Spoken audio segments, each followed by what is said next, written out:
Hello friends, welcome to Marco news. इस दुनिया में ज़हीन लोग ऐसे ऐसे कारनामे दिखाते हैं कि लोग इन्हें इनके कारनामों की वजह से याद रखते हैं। इस मुजरम का शुमार भी ऐसे ही लोगों में होता है। ये जुर्म करने के बाद फजा से ही ऐसा गायब हुआ कि 50 साल से इसकी तलाश की जा रही है। 24 नवंबर 1971 को अमेरिकी शहर पोर्टलैंड से सिएटल के लिए एक जहाज रवाना हुआ। इस जहाज में सवार एक शख्स ने जहाज को बम से उड़ाने की धमकी देकर भारी रकम हासिल की। इस शख्स का नाम डॉन कूपर था, लेकिन खबरों में ये डीबी कूपर के नाम से मशहूर हुआ। ये शख्स ओरिएंट एयरलाइंस की परवाज 305 पर सवार हुआ और जहाज के पिछले हिस्से की एक सीट पर बैठ गया और सिगरेट पीने लगा। इसने 23 साला एयर होस्टेस टीना से मशरूब मंगवाया और उसे एक कागज दिया जिस पर लिखा था, मेरे ब्रीफ केस में एक बॉम्ब है, मैं चाहता हूं कि तुम मेरे बराबर में बैठ जाओ। टीना ने हिदायत पर अमल किया।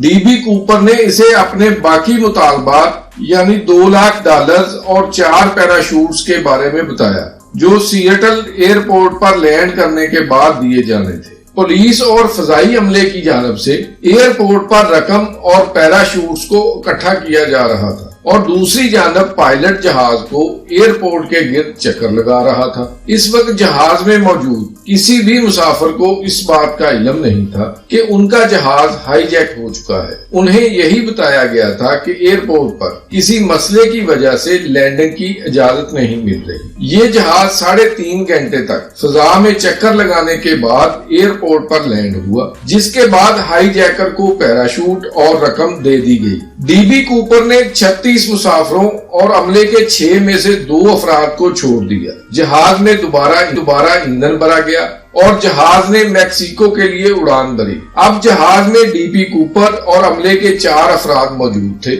इस वक्त रात हो चुकी थी और मौसम भी काफी खराब था, मगर डीबी कूपर ने पैराशूट पहना और ओरेगन के खतरनाक मकाम पर छलांग लगा दी। 1971 से लेकर आज तक FBI ने डीबी कूपर का सुराग लगाने की पूरी कोशिश की और रिकॉर्ड के मुताबिक ये एक सफेद फार्म शख्स था जिसका कद 6 फीट और उम्र 50 साल के करीब थी। जहाज में डीबी कूपर ने बहुत कम सुराग छोड़े थे, जिनमें सिगरेट के चंद टुकड़े, सीट पर बाल और एक टाई, लेकिन किसी भी शय पर फिंगरप्रिंट नहीं मिल सके। शुरू में ये माना जा रहा था कि ये हाईजैकर एक माहिर पैराट्रूपर है, लेकिन FBI के स्पेशल एजेंट लैरी करर ने तहकीकात के बाद कहा कि ये पैराट्रोपिंग का माहिर नहीं था, क्योंकि पैराशूट से छलांग लगाने का कोई भी माहिर तारीक रात और बारिश में छलांग नहीं लगाता। जब 200 मील फी घंटा की रफ्तार से चलने वाली हवाओं के थपेड़े चेहरे पर पड़ रहे हों और वो भी भारी कोट पहनकर।